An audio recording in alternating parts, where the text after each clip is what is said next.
দেখছেন কলকাতা টিভি। ভাস্বতী রয়েছে আপনাদের সঙ্গে আরো বারো নিয়ে। ভাস্বতীর সঙ্গে রয়েছে আমি জহিতা। আর জহিতা, শুরুতে যে খবরে নজর রাখবো, কোচবিহারে মহিলা বিজেপি কর্মীকে নির্যাতনের অভিযোগ, প্রতিবাদে বিধানসভার সিঁড়িতে ধর্নায় বিজেপি বিধায়করা। ধর্নায় সামিল হয়েছেন অগ্নিমিত্রা পাল। আপনাদের যেমনটা জানাচ্ছিলাম, ধর্নায় বিজেপি বিধায়করা এবং অগ্নিমিত্রা পাল তিনি ধর্নায় বসেছেন একদমই। এবং কোচবিহারে যে ঘটনা ঘটেছে, বিজেপি নেত্রীকে সেখানে নির্যাতনের অভিযোগ, বিজেপি কর্মীকে, মহিলা বিজেপি কর্মীকে নির্যাতনের অভিযোগ, আর সেই অভিযোগের পরিপ্রেক্ষিতে কিন্তু বিধানসভার সিঁড়িতে বসে ধর্ণা দিচ্ছেন বিজেপির কর্মী এবং বিজেপি নেতা নেত্রীরা। এই মুহূর্তে ধর্ণার ছবি আপনাদের সামনে তুলে ধরবো এবং সেখানে বিজেপি বিধায়িকা অগ্নিমিত্রা পাল তিনিও রয়েছেন, সেই ছবি আপনাদের সামনে তুলে ধরছি। কোচবিহারে মহিলাকে বিজেপি কর্মীকে নির্যাতনের অভিযোগে প্রতিবাদে বিধানসভায় সিঁড়িতে ধর্নায় বিজেপি বিধায়করা।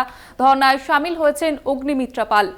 কোচবিহারে বিজেপি কর্মীকে নির্যাতনের অভিযোগ, প্রতিবাদে বিধানসভার সিঁড়িতে ধর্নায় বসেছেন বিজেপি বিধায়করা এবং হাতে প্ল্যাকার্ড নিয়ে তারা ধর্না দিচ্ছেন। ধর্নায় সামিল হয়েছেন অগ্নিমিত্রা পাল সহ বিজেপির যারা বিধায়করা রয়েছেন, সেই ছবি আপনাদের সামনে তুলে ধরছি। কোচবিহারে মহিলাকে হেনস্থা করার যে ঘটনা, সেই ঘটনায় কিন্তু এর আগেও সরব হয়েছিলেন বিজেপি নেতা নেত্রীরা। এবার বিধানসভায় ধর্নায় বসলেন বিধায়করা, দেখতে পাচ্ছেন সেই ছবি। কোচবিহারে বিজেপির মহিলা কর্মীকে হেনস্থার অভিযোগ এবং সে জায়গায় আমরা দেখেছিলাম যে ঘটনা ঘটেছিল কোচবিহারে, সেই ঘটনার পরিপ্রেক্ষিতে 7 সদস্যের তদন্তকারী দলও গিয়েছিল কোচবিহারে এবং পাশাপাশি ঘটনায় তদন্তকারী দল পাঠানোর আর্জিও জানিয়ে মহিলা কমিশনে চিঠি দিয়েছিলেন বিরোধী দলনেতা। বিজেপি করায় কোচবিহারের গেরুয়া শিবিরের যিনি মহিলা এবং অর্থাৎ বিজেপি নেত্রীকে মারধর করা হয়েছিল স্থানীয় তৃণমূলের বিরুদ্ধে, এই অভিযোগ উঠেছিল এবং এই ঘটনার পরিপ্রেক্ষিতে 7 সদস্যের একটি তদন্তকারী দলও তৈরি করা হয়েছিল রাজ্য বিজেপির তরফে এবং যার নেতৃত্বে ছিলেন বিধায়ক অগ্নিমিত্রা পাল। কোচবিহারে মহিলাকে হেনস্থা করার যে ঘটনা, সেই ঘটনার অভিযোগে তীর কিন্তু তৃণমূলের দিকে। এর আগে আমরা দেখেছি বিজেপি কিন্তু বারবার সরব হয়েছে এবং 7 সদস্যের কমিটি গঠন করা হয়েছে। কোচবিহারে গিয়েছিলেন তারা এবং সেখানে নির্যাতিতার সঙ্গেও কথা বলেন তারা।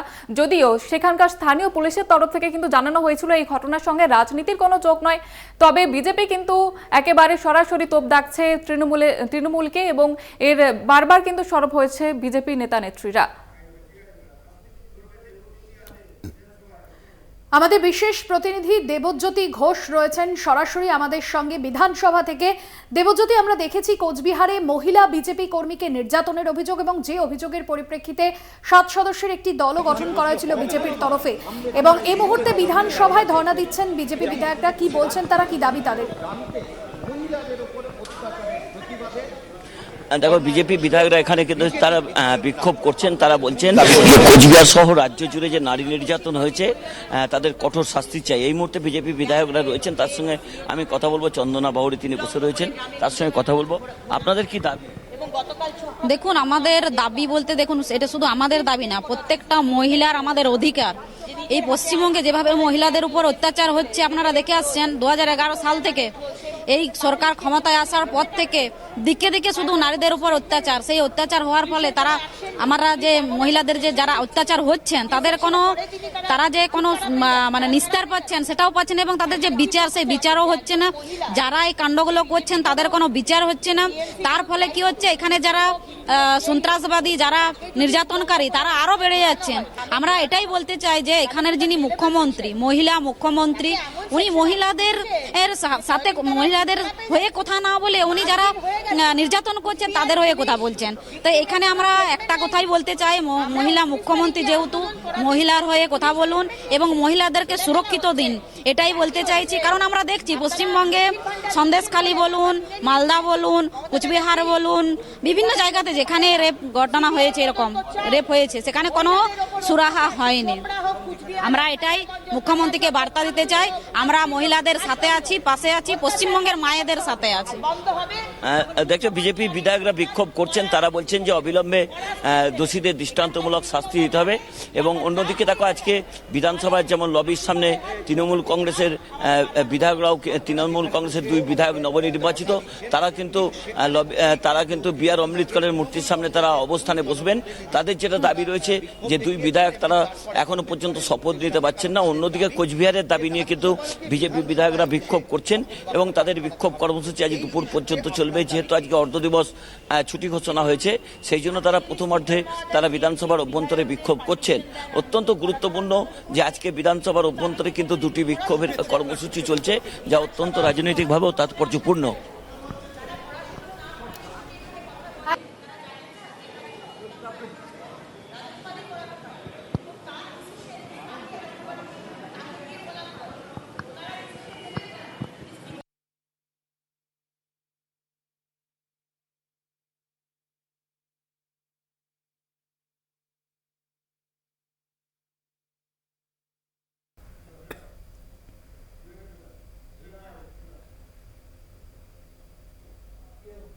অন্যদিকে আজ থেকে দেশ জুড়ে চালু হলো ন্যায় সংহিতা। ব্রিটিশ আমলের বিধি এবার অতীত।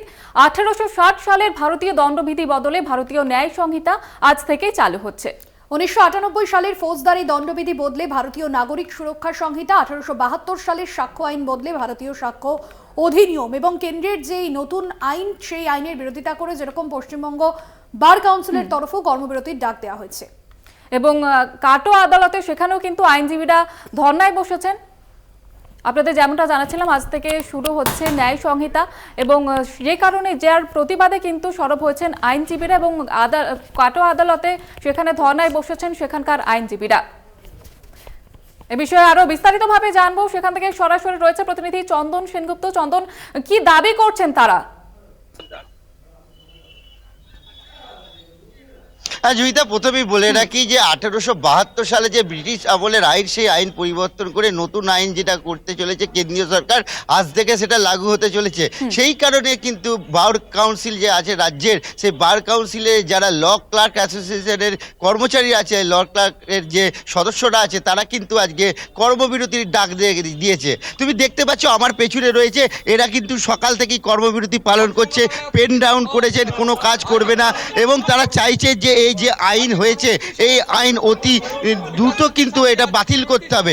তারই দাবিতে কিন্তু আজকে বার কাউন্সিলের ডাকা বন্ধ পালন করছে। আমি এখানে রয়েছে এই রাজ্যের যে ল ক্লার্ক যে অ্যাসোসিয়েশন আছে, তার চেয়ারম্যান চঞ্চল বাবু, সম্পাদক, তার কাছ থেকে জেনে নেবো কেন আপনারা এই যে বন্ধ করছেন। আপনি শুনেছেন বা দেখছেন যে 1872 সালে যে আইন, সিআরপিসি, আইপিসি এবং এভিডেন্স অ্যাক্ট, সেইগুলোকে বাতিল করে বর্তমান সরকার, কেন্দ্রীয় সরকার নতুন আইন আনতে চলেছেন, যেগুলোকে আমরা মনে করেছি জনবিরোধী এবং দারুণ অসুবিধার মধ্যে পড়বেন সাধারণ মানুষ। এই কারণে bar council of West Bengal তারা যে বন্ধ রেখেছেন, কর্মবিরতি পালনে ডেকেছেন এবং আজকে ব্ল্যাক ডে হিসেবে তারা যে ঘোষণা করেছেন। আমরা সেটাকে পুরোপুরিভাবে সমর্থন করছি, পশ্চিমবঙ্গ ল ক্লার্ক অ্যাসোসিয়েশনের সদস্যরা, এবং আমরা এইটাকে সমর্থন করে আমরাও কর্মবিরতি পালন করছি এবং আজকে কালা দিবস পালন করছি এবং আমরা এই যে আজ আইন না লাগু করছেন সরকার, তার প্রতিবাদ করছি। এই যে সরকার যদি এই আইন যদি না বদলায়, এই আইনি যদি রেখে দেয়, তাহলে আপনারা কি পরবর্তীকালে অন্য কোনো পদ্ধতি নিয়ে এই কালা দিবসের মতন কি আরোভাবে বিক্ষোভ কর্মসূচি পালন করবেন? অবশ্যই এটা বার কাউন্সিলের সঙ্গে আলোচনা করে আমরা পরবর্তীকালে আরও বৃহত্তর আন্দোলনের পথে ডাক দেব। কেন্দ্রীয় সরকারের যে হঠাৎ করে এই যে আপনারা বলছেন এটা কেন্দ্রীয় সরকারের মতিভ্রম, এই কেন এরকম হলো, কেন কি মনে করছেন? এখন তারা ভাবছেন, তাদের চিন্তা ভাবনা নিয়ে তারা করছেন বিভিন্ন, তো শুধু এইটা নয়, তো আরও তো অন্য জনবিরোধী যে কার্যকলাপ তাদের দেখা যাচ্ছে, সমস্ত রাষ্ট্রায়ত্ত সংস্থাগুলো বন্ধ করে দিচ্ছে। এখন সেগুলোর দিকে আমরা যাচ্ছি না।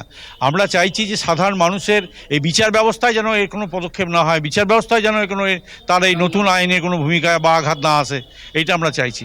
একদমই জয়িতা, উনি যেটা বললেন সেটা কার্যত ব্যাপারটা, বিষয়টা হলো এইটাই যে আইনগুলো আনছেন, সেই আইনে কিন্তু সাধারণ মানুষ যারা আইনের আওতায় আসবেন, অর্থাৎ যারা বিচার প্রার্থী, তারা যখন বিচারের চাইতে যখন আদালতে আসবেন, তারা কিন্তু অনেক বাধার সম্মুখীন হবেন। এই কারণেই বলছেন যে আইন অতি দ্রুত বদলাতে হবে। সেই কারণে কিন্তু আজকে কালা দিন হিসেবে পালন করছেন ল ক্লার্ক অ্যাসোসিয়েশনের এই সারা রাজ্যের কর্মীরা। জয়িতা, একেবারে ধন্যবাদ জানাবো তোমাকে চন্দন। যেমনটা আপনাদের জানাচ্ছিলাম, আজ থেকে ন্যায় সংহিতা চালু হচ্ছে এবং যে কারণে কিন্তু ধর্মঘটের ডাক দেওয়া হয়েছে ল ক্লার্কের তরফ থেকে। একদমই তাই, এবং এই খবরের দিকে অবশ্যই আমাদের নজর থাকবে। পাশাপাশি যে খবরে নজর রাখবো, কামারহাটিতে বেআইনি সরকারি জমি দখল প্রতিবাদ করায় তৃণমূল কাউন্সিলর শ্রীতমা ভট্টাচার্যকে হেনস্থা ও হুমকির অভিযোগ সামনে আসছে। ঘটনায় বেলঘরিয়া থানায় অভিযোগ দায়ের করা হয়েছে। কামারহাটি পুরসভার 28 নম্বর ওয়ার্ডে চাঞ্চল্য ছড়িয়েছে এই ঘটনাকে কেন্দ্র করে। শ্রীতমা যেমনটা অভিযোগ করছেন যে দীর্ঘদিন ধরে সরকারি জমি দখল করে রেখেছে পল্লী কমিটির বেশ কিছু মানুষ, সেই জমিতেই চলছে বিভিন্ন রকমের দুষ্কৃতিকলাপ কার্যক্রম। আর তারই প্রতিবাদ করতে যাওয়ায় কাউন্সিলরকে হুমকির অভিযোগ হেনস্থা করা হয় কাউন্সিলর কামারহাটির 28 নম্বর ওয়ার্ডের কাউন্সিলর শ্রীতমা ভট্টাচার্যকে। সরকারি জমি দখল করে সেখানে দুষ্কর্ম করা হচ্ছে, আর এই অভিযোগে যখন প্রতিবাদ করতে যায় তৃণমূল কাউন্সিলর, তখন তাকে হুমকি এবং হেনস্থার অভিযোগ সামনে আসে। এই গোটা ঘটনায় উচ্চতর নেতৃত্বের কাছে অভিযোগ জানিয়েছেন কাউন্সিলর এবং এই ঘটনাকে কেন্দ্র করে কিন্তু ব্যাপক উত্তেজনা ছড়ায় ওই এলাকার। কামারহাটি পুরসভার 28 নম্বর ওয়ার্ডের ঘটনা ইতিমধ্যেই বেলঘরিয়া থানায় গোটা ঘটনায় অভিযোগ দায়ের করেছেন 28 নম্বর ওয়ার্ডের তৃণমূল কাউন্সিলর শ্রীতমা ভট্টাচার্য। কাউন্সিলরকে হেনস্থ করার অভিযোগ উঠছে এবং ওই এলাকাতেই যেমনটা আপনাদের জানাচ্ছিলাম যে সেই জমিতেই চলছে বিভিন্ন ধরনের দুষ্কৃতিমূলক কার্যকলাপ এবং তারই প্রতিবাদ করতে যান 28 নম্বর ওয়ার্ডের কাউন্সিলর শ্রীতমা ভট্টাচার্য এবং তখনই কিন্তু তাকে হেনস্থা করা হয়, এমনটাই অভিযোগ তুলছেন তিনি। নিজের জন্য এক ফোঁটাও আতঙ্কিত নই, কারণ এই রকম হামলা এর আগেও আমার সঙ্গে হয়েছে। যখন আমি প্রথম কাউন্সিলর হয়ে এসেছি, এর মধ্যে থেকেই কিছু ব্যক্তি আমার উপরে অ্যাটাক করেছিল।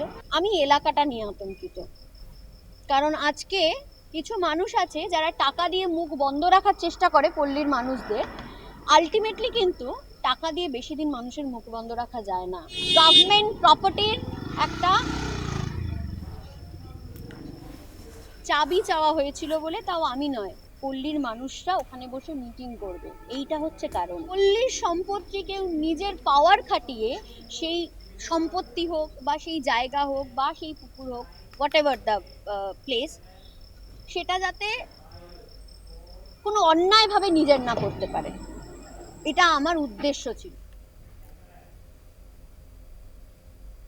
এবারে চোপড়ার দিকে নজর রাখবো। চোপড়া ত্রাস জেসিবি, তাকে কিন্তু আটক করা হচ্ছে। তিনি পুলিশের জালে আজ আদালতে পেশ করা হবে জেসিবি ওরফে তাজমুলকে।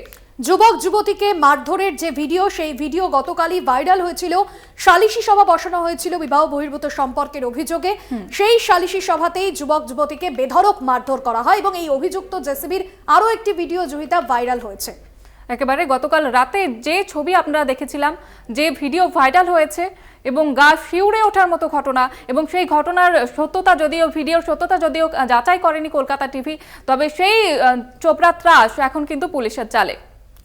আপনাদের জানিয়ে রাখবো, গতকাল যে ঘটনা ঘটেছে চোপড়ায়, সেখানে বিবাহ বহির্ভূত সম্পর্কের অভিযোগে সালিশি সভায় মারধর করা হয় যুবক যুবতীকে। সেই ভিডিও যেরকম আপনাদের সামনে তুলে ধরছি, গতকালের ভিডিও, এবং তারপর গতকাল রাতেও একটি ভিডিও ভাইরাল হয় যেখানে দেখা যাচ্ছে যে এক তরুণীকে মারধর করছে জেসিবি। এমনটাই আপনাদের সামনে তুলে ধরলাম গতকালের যে ভিডিও। পাশাপাশি গতকাল রাতেও একটি ভিডিও ভাইরাল হয়। রোববার বিকেলেই গ্রেফতার করা হয় অভিযুক্ত জেসিবিকে।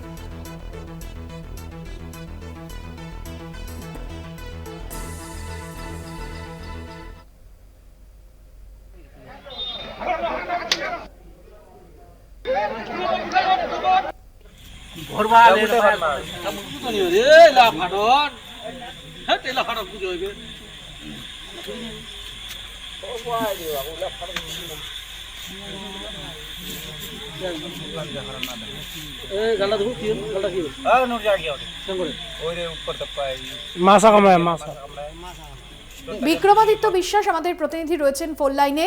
বিক্রমাদিত্য, বিতর্কের মধ্যেই যে ভিডিও ভাইরাল হয়েছে এবং এই অভিযুক্ত জেসিবির আরও এক কীর্তি ফাঁস হয়েছে, আরও এক কীর্তি ভাইরাল হয়েছে, কি দেখা যাচ্ছে সেই ছবিতে এবং কি অভিযোগ তার বিরুদ্ধে? আরও দেখো, তার বিরুদ্ধে আরো একটি অভিযোগ উঠে এসছে যে এই ভিডিও ভাইরাল হওয়ার পরে আবার একটি ভিডিও ভাইরাল হয়েছে এবং সেখানেও কিন্তু দেখা যাচ্ছে জেসিবি সেরকম দুইজনকে বেঁধে রেখেছে এবং দিয়ে মারার একটা চেষ্টা চলছে এবং মারধর করা হয়েছে, সেটাও পরিষ্কার বোঝা যাচ্ছে।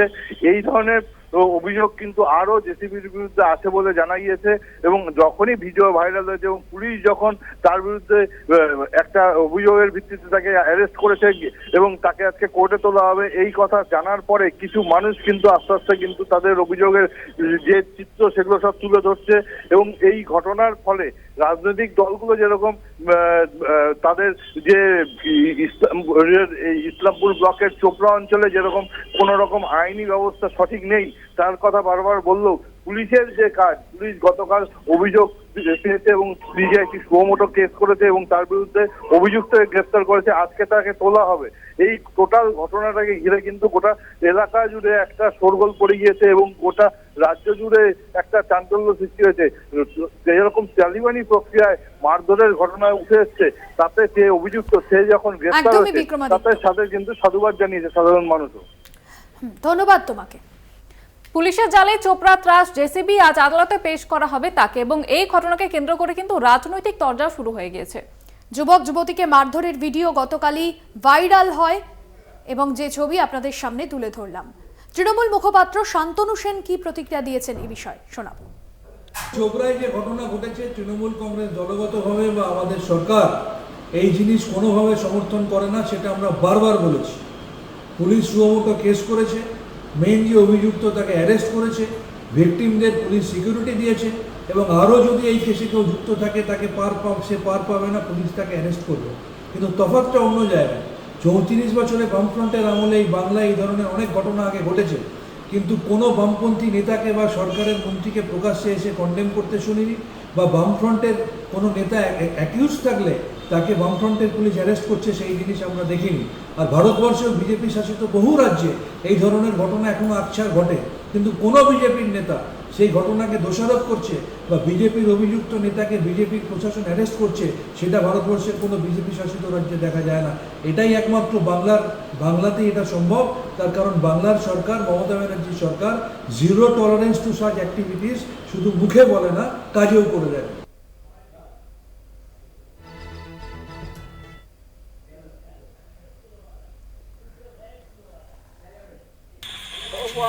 ভিডিওর সত্যতা যাচাই করেনি কলকাতা টিভি। গতকালের যে ভিডিও, গতকাল সন্ধে যে ভিডিও ভাইরাল হয়েছে সেই ভিডিও আপনাদের সামনে তুলে ধরলাম, যেখানে দেখা যাচ্ছে এক তরুণীকে মারধর করছেন ওই অভিযুক্ত জেসিবি অর্থাৎ চোপড়া তৃণমূল নেতা তাজমুল। যদিও তৃণমূলের তরফে জানানো হচ্ছে যে এই জেসিবি বা এই অভিযুক্ত তাজমুল, তার সঙ্গে তৃণমূলের কোনো যোগসাজশ নেই।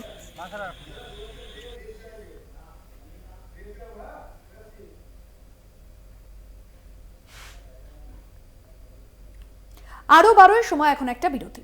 ফিরছি অন্যান্য খবর নিয়ে, সঙ্গে থাকুন।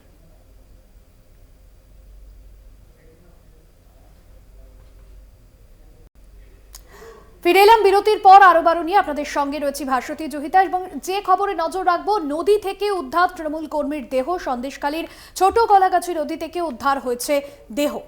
রবিবার সন্ধ্যে থেকে নিখোঁজ ছিলেন হাফিজুল মোল্লা। বিজেপি কর্মী পিন্টু মণ্ডলের সঙ্গে দেখা করেন তিনি, এবং তারপরে কিন্তু তিনি নিখোঁজ ছিলেন। এ বিষয়ে আরো বিস্তারিতভাবে জানবো। টেলিফোন লাইনে রয়েছে প্রতিনিধি সঞ্জিত চক্রবর্তী। সঞ্জিত, কি খবর রয়েছে? দেখো, সন্দেশখালী বিশেষ করে থানার বেলগুজি 2 নম্বর গ্রাম পঞ্চায়েতের রামপুরের বাগদি পাড়ায় যেটা ঘটনা, যে বছর 32-এর হাফিজুল মোল্লা সক্রিয় তৃণমূল কর্মী, গতকাল সন্ধ্যের পর থেকে সে এলাকারই এক বিজেপি কর্মী অর্থাৎ সেখানকার নেতা পিন্টু মণ্ডলের সঙ্গে তার কথা হয়। তারপর থেকে তার আর খোঁজ পাওয়া যাচ্ছিল না। তারপরে সারা রাতি খোঁজ করার পরে তার পরিবারের লোক যখন হতাশাগ্রস্ত হয়, সন্দেশখালী থানায় যায়। তারপরে জানতে পারে এই পিন্টু বিশেষ করে ওই হাফিজুল মোল্লাকে ছোট কলাগাছি নদীতে মেরে ফেলে দেওয়া হয়েছে এবং তাকে ঝুলন্ত গাছের পাশে একটি ঝুলন্ত নদীর পাশ থেকে তার ক্ষতবিক্ষত দেহ উদ্ধার হয়েছে। ইতিমধ্যে সন্দেশখালী থানার পুলিশ তদন্ত শুরু করেছে। পিন্টু মণ্ডলের বিরুদ্ধে কিন্তু সন্দেশখালী থানায় অভিযোগ দায়ের করেছে মৃতের পরিবার, কিন্তু এদের তদন্ত শুরু করেছে সন্দেশখালী থানার পুলিশ। ইতিমধ্যে এই অভিযোগ অস্বীকার করেছে বিজেপি নেতৃত্ব। তারা বলেছে এর সঙ্গে তারা কোনোভাবেই জড়িত নয়। কি কারণে মৃত্যু হলো হাফিজুল মোল্লা, রীতিমতো এই নিয়ে চাঞ্চল্য শুরু হয়েছে। ইতিমধ্যে মৃতদেহ উদ্ধার করে পুলিশ তদন্ত শুরু করেছে সন্দেশখালী থানার পুলিশ। তার দেহে একাধিক আঘাতের চিহ্ন পাওয়া গেছে, এমনকি তার কাছ থেকে যে মোবাইলটা ছিল সেই মোবাইলটাই পাওয়া গেছে। সব মিলিয়ে নতুন করে সন্দেশখালীতে এই তৃণমূল কর্মী মৃতদেহ নিয়ে পাওয়া নিয়ে চাঞ্চল্য চাঞ্চল্য শুরু হয়েছে। ইতিমধ্যে তৃণমূল নেতৃত্ব সন্দেশকারী তারা কিন্তু এই অভিযোগ বিজেপির উপর চাপিয়ে দিয়েছে, এই অভিযোগ অস্বীকার করছে বিজেপি নেতৃত্ব। পাশাপাশি এই নিয়ে কি কারণে এই হাফিজুল মোল্লার মৃতদেহ ছোট কলাগাছি নদী থেকে পাওয়া হলো, তার পরিবারের লোক অর্থাৎ মৃতের পরিবারের লোক এই পিন্টু মণ্ডলের বিরুদ্ধে দৃষ্টান্তমূলক শাস্তির দাবি জানিয়েছে। ইতিমধ্যে তার বিরুদ্ধে নির্দিষ্টভাবে সন্দেশকারী থানায় অভিযোগ দায়ের করেছে মৃতের পরিবার। বেশ, ধন্যবাদ জানাবো সঞ্জিত। নিখোঁজ থাকার পর নদী থেকে উদ্ধার তৃণমূল কর্মীর দেহ, এই ঘটনায় রাজনৈতিক তরজা শুরু হয়েছে।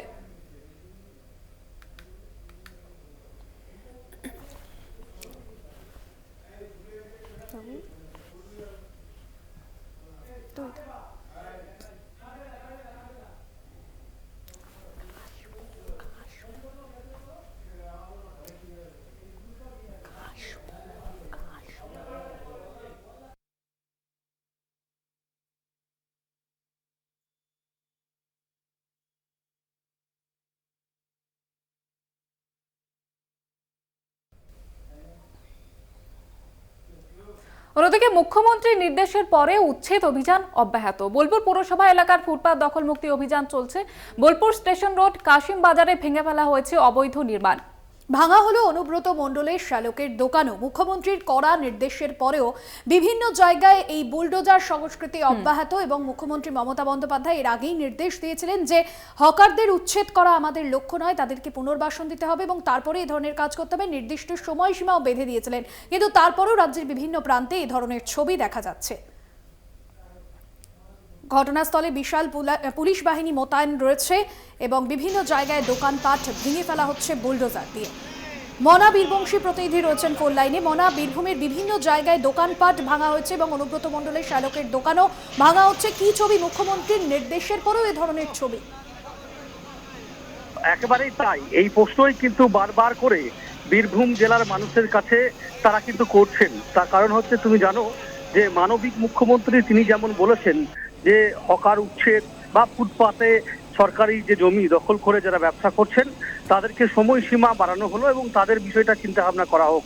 তা সত্ত্বেও অর্থাৎ মুখ্যমন্ত্রী মমতা বন্দ্যোপাধ্যায়ের এই যে মানবিক ঘোষণা বা মানবিক মুখে যে বা মানবিক বক্তব্য, তা সত্ত্বেও বোলপুরে কিন্তু অন্য চিত্র উঠে আসছে।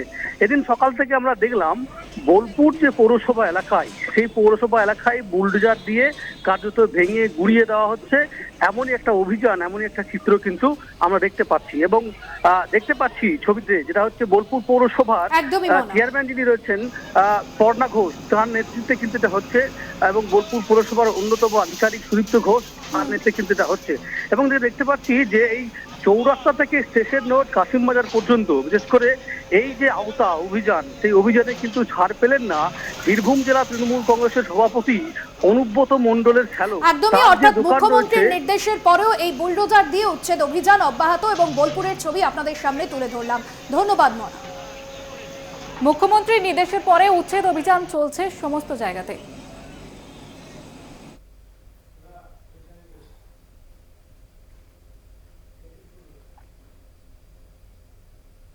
আরো বারোয় সময় এখন একটা বিরতি। ফিরছি বিরতির পর, সঙ্গে থাকুন।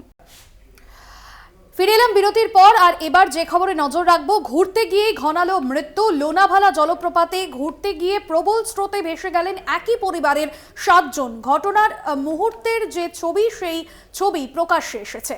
ভাইরাল ভিডিওর সত্যতা যদিও যাচাই করেনি কলকাতা টিভি। এবং আপনাদের যেমনটা জানাচ্ছিলাম, গত কয়েকদিন ধরে টানা বৃষ্টির জেরে লোনাভালা জলপ্রপাতে জল বেড়েছে। এদিন প্রথমে স্রোত কম থাকলেও আচমকা জল বাড়তে থাকে। স্রোতের টানে ভেসে যান 7 জন, যাদের মধ্যে 3 জনকে উদ্ধার করা গেলেও বাকিদের খোঁজে এখনো পর্যন্ত তল্লাশি চলছে। এবং যে ভিডিও আমরা দেখছি ইতিমধ্যেই সেই ভাইরাল ভিডিও, এবং সেই ভিডিও দেখে রীতিমতো কিন্তু গা শিউরে ওঠার মতো, কারণ দেখছেন সেই ছবি, জলপ্রপাতে ভেসে যাচ্ছেন একই পরিবারের 7 জন। এমনটাই খবর পাওয়া যাচ্ছে। 3 জনের দেহ উদ্ধার হয়েছে এবং তার মধ্যে একজন শিশুও ছিলেন। বাকিদের খোঁজে তল্লাশি ইতিমধ্যেই জারি রয়েছে। আপনাদের যেমনটা জানাচ্ছিলাম, জল কম থাকে প্রথমে এবং তারপরে আচমকা জল বেড়ে যাওয়ায় এই বিপত্তি ঘটে বলে জানা গিয়েছে। এবং এই ঘটনার মুহূর্তের ছবি প্রকাশ্যে এসেছে, সেই ছবি আপনারা দেখতে পাচ্ছেন। যদিও এই ভাইরাল ভিডিও সত্যতা যাচাই করেনি কলকাতা টিভি। গত কয়েকদিন ধরে টানা বৃষ্টির জেরে লোনাভালা জলপ্রপাতে জল বেড়ে বিপত্তি।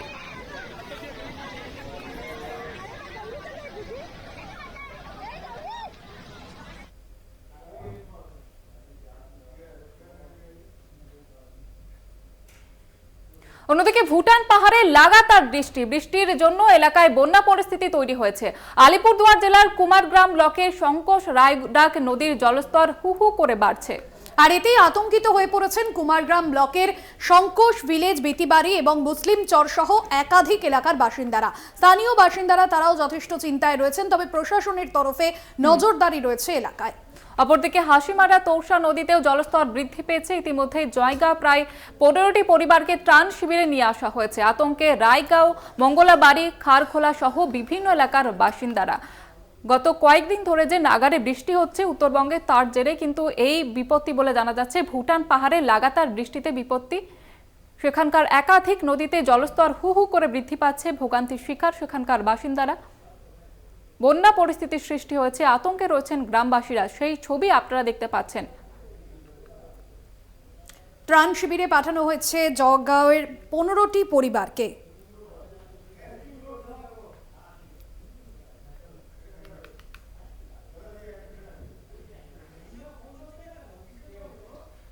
লাগাতার বৃষ্টিতে পাহাড়ের একাধিক জায়গায় ধস নেমেছে। ধসের জেরে বন্ধ 10 নম্বর জাতীয় সড়ক। জাতীয় সড়কে ফাটল, ভেঙে পড়েছে রাস্তার একাংশ। ধসের জন্য ঘুরপথে চলছে সব গাড়ি। আপনাদের যেমনটা জানাচ্ছিলাম যে উত্তরবঙ্গে কিন্তু কার্যত বিপর্যয় নেমেছে। বেশ কয়েকদিন ধরে টানা বৃষ্টি এবং সেই কারণে কিন্তু রাস্তায় ফাটল, সেই ছবি আপনারা দেখতে পাচ্ছেন। রাস্তার ফাটলের জন্য ঘুরপথে চলছে সব গাড়ি। এবং লাগাতার ধস নামছে সিকিমে। পাহাড়ের একাধিক জায়গায় ধস নেমেছে। লাগাতার বৃষ্টিতে পাহাড়ের একাধিক জায়গায় ধস নেমেছে। ধসের জেরে বন্ধ 10 নম্বর জাতীয় সড়ক। যোগাযোগ ব্যবস্থা বন্ধ হয়ে গিয়েছে। জাতীয় সড়কে ফাটল, ভেঙে পড়েছে রাস্তার একাংশ। লাগাতার বৃষ্টিতে পাহাড়ের একাধিক জায়গায় ধস নেমেছে। সিকিম রোডে ফাটল, লাগাতার বৃষ্টিতে পাহাড়ের একাধিক জায়গায় ধস নেমেছে এবং সিকিম রোডে যে ফাটল দেখা দিয়েছে, যার কারণে কিন্তু যোগাযোগ ব্যবস্থা বিচ্ছিন্ন হয়ে গিয়েছে। ঘুরপথে চলছে গাড়ি। 10 নম্বর জাতীয় সড়কে ফাটলের ছবি আপনারা দেখতে পাচ্ছেন। ধসের জন্য ঘুরপথে চলছে সমস্ত গাড়ি। বেশ কয়েকদিন ধরে যে লাগাতার বৃষ্টি, যে কারণে কিন্তু পাহাড়ের একাধিক জায়গায় ধস নামছে। এবার সিকিমের সেখানেও কিন্তু ধস নেমেছে। 10 নম্বর জাতীয় সড়কে রাস্তায় ফাটল এবং যে কারণে কিন্তু যোগাযোগ ব্যবস্থা একেবারে বিচ্ছিন্ন হয়ে পড়েছে। ঘুরপথে চলছে গাড়ি এবং এই ঘটনাকে কেন্দ্র করে আতঙ্ক ছড়িয়েছে এলাকায়। সিকিমে লাগাতার ধস নামছে এবং যার প্রভাব, অর্থাৎ সিকিমে প্রাকৃতিক বিপর্যয়ের প্রভাব পড়েছে উত্তরবঙ্গের পাহাড়ে যেরকম ধস নামছে, বিভিন্ন জায়গায় কিন্তু নদীগুলির জলস্তর বেড়েছে। অন্যদিকে যে ছবি আপনারা দেখছেন 10 নম্বর জাতীয় সড়ক, সেখানে ধস নেমেছে। বিভিন্ন জায়গায় ফাটল তৈরি হয়েছে, যার জন্য যোগাযোগ ব্যবস্থাও কিন্তু বন্ধ রয়েছে সেখানে।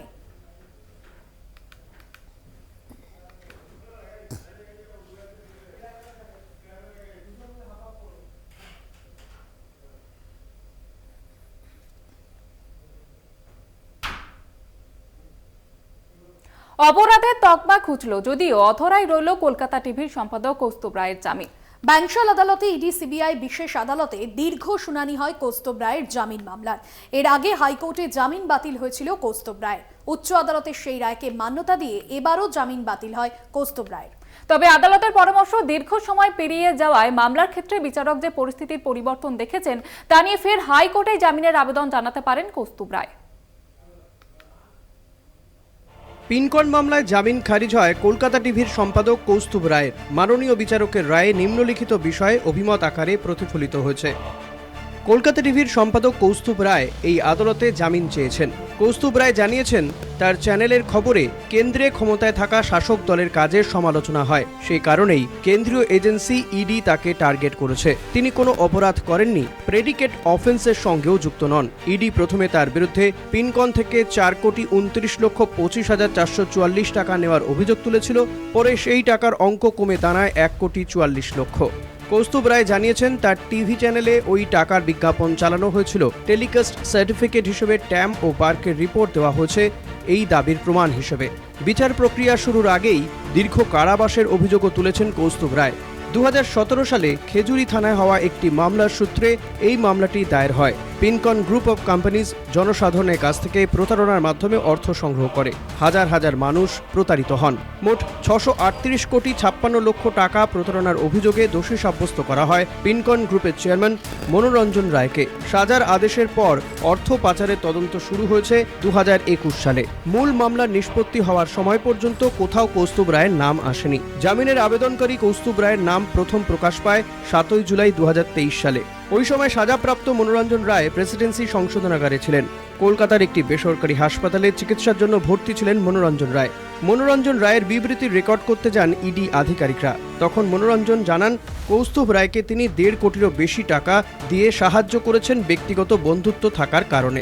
পরে টাকা চাইলে কৌস্তুভ রায় সেই টাকা ফেরত দেননি, উল্টে হুমকি দিয়েছেন। কৌস্তুভ রায় এই বিষয়ে আদালতকে জানিয়েছেন 2017 সাল থেকে মনোরঞ্জন সংশোধনাগারে রয়েছেন। প্রেডিকেট অফেন্সে মনোরঞ্জন একজন সাজাপ্রাপ্ত আসামি।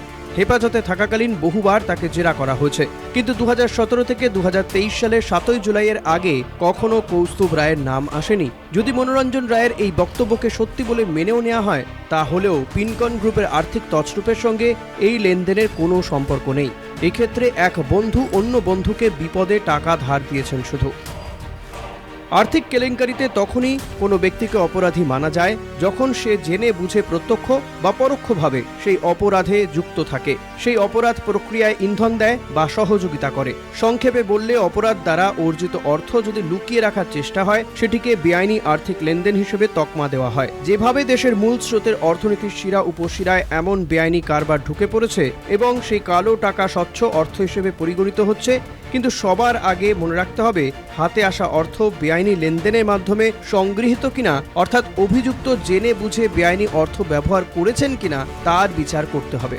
আদালত মনে করে বেআইনি অর্থ বাজারে নিঃসন্দেহে বিরূপ প্রভাব ফেলে। এর ফলে অপরাধীদের হাতে অর্থ জমা হয়, অপরাধীকে বারংবার অপরাধ করতে উৎসাহিত করে, অবশ্যই আরও অর্থ পাওয়ার তাগিদে। আর মুখোশধারী এই শক্তিশালী ব্যক্তিরা সমাজকে দুর্নীতির দিকে ঠেলে দেয়, যাতে নিরাপদে অর্থ আত্মসাৎ করার পথ সুগম হয়। তাই তদন্ত এক্ষেত্রে অনুপ্রবেশমূলক হতে হবে। সামাজিক স্বার্থের সুরক্ষা এবং ব্যক্তির অধিকারের মধ্যে ভারসাম্য বজায় রেখে তদন্তকারীকে তৎপর থাকতে হবে।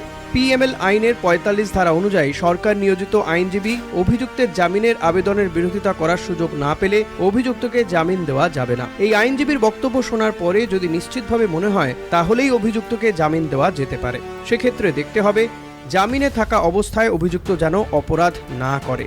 পিনকনের দেওয়া লেজারে 1 এপ্রিল যে ব্যাংকের ডিমান্ড ড্রাফটের উল্লেখ রয়েছে, আদালত সেই ডিডির তথ্য ইডির তদন্তকারী অফিসারের কাছে জানতে চেয়েছিল।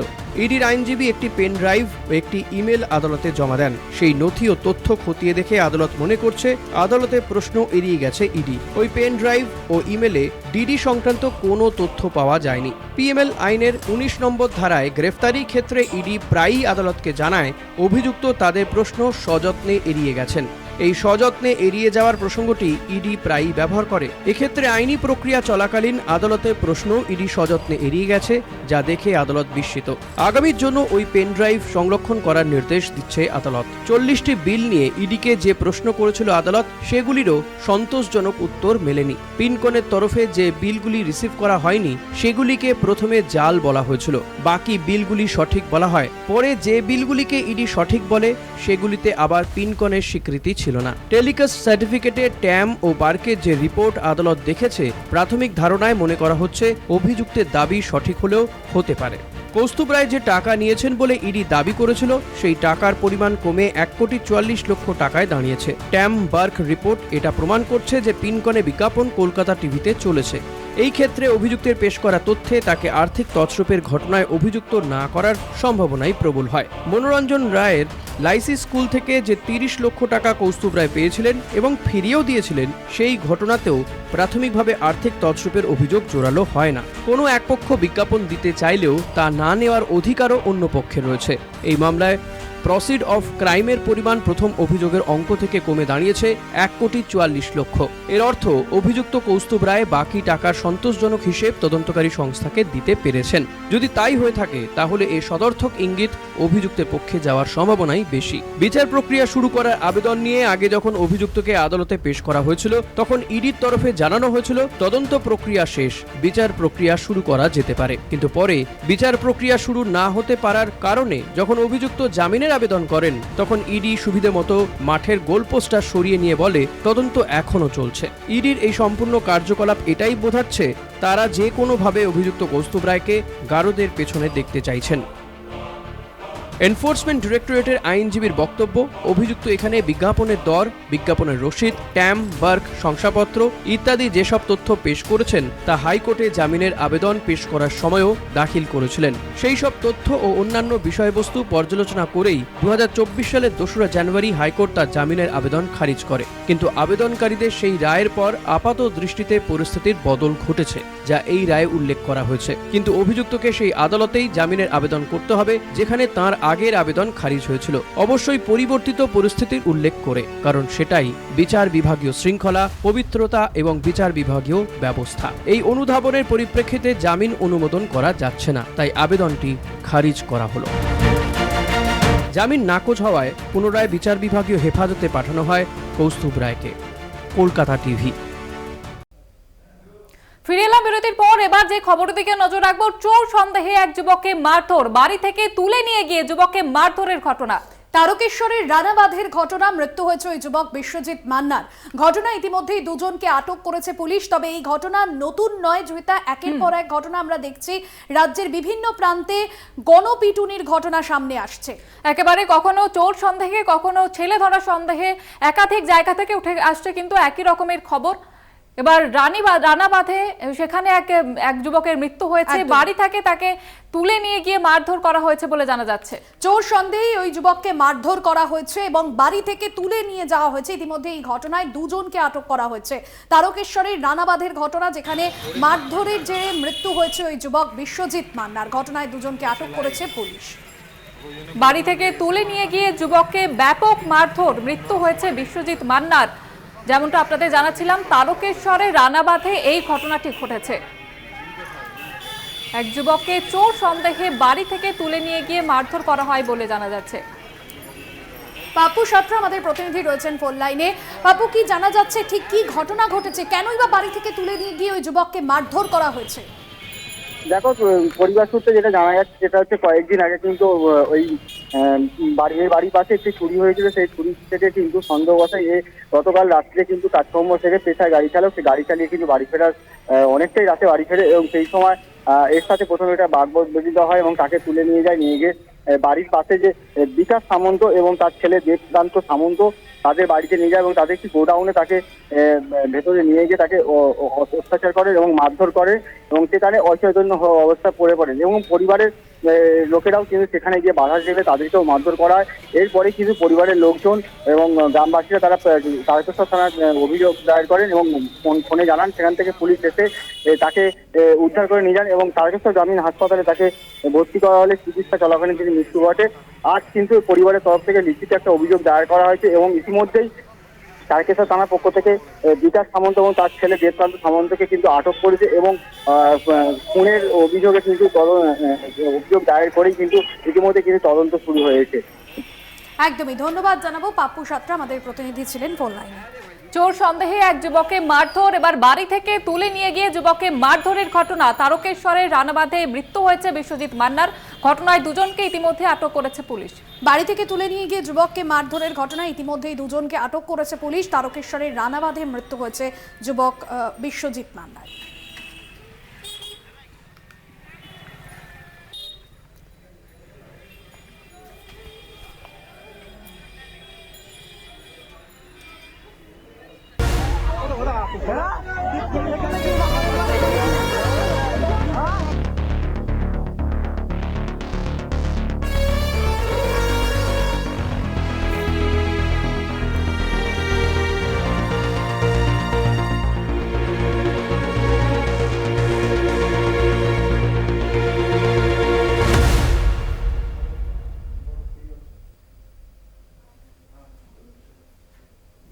ভোট মিটতেই আবারও মহার্ঘ পেট্রোল ডিজেল। পেট্রোলের দাম বাড়লো লিটার প্রতি 1 টাকা 1 পয়সা, ডিজেলের মূল্যবৃদ্ধি লিটার প্রতি 1 টাকা।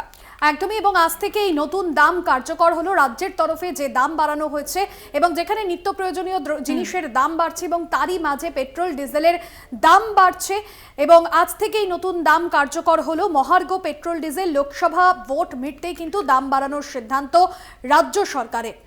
ভোট মিটতেই মহার্ঘ পেট্রোল ডিজেল, পেট্রোলের দাম বাড়লো লিটার প্রতি 1 টাকা 1 পয়সা। অন্যদিকে ডিজেলেরও দাম বৃদ্ধি হয়েছে, সেখানে লিটার প্রতি 1 টাকা করে বৃদ্ধি করা হয়েছে। আজ থেকেই কার্যকর হবে নতুন দাম। আগে পেট্রোলের দাম ছিল 103 টাকা 94 পয়সা এবং এখন দাম বেড়েছে, ডিজেলের দাম বাড়লো লিটার প্রতি 1 টাকা।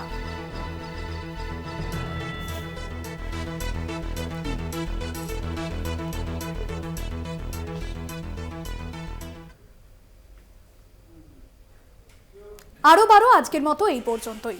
দেখতে থাকুন কলকাতা টিভি, রাত 3 7 দিন।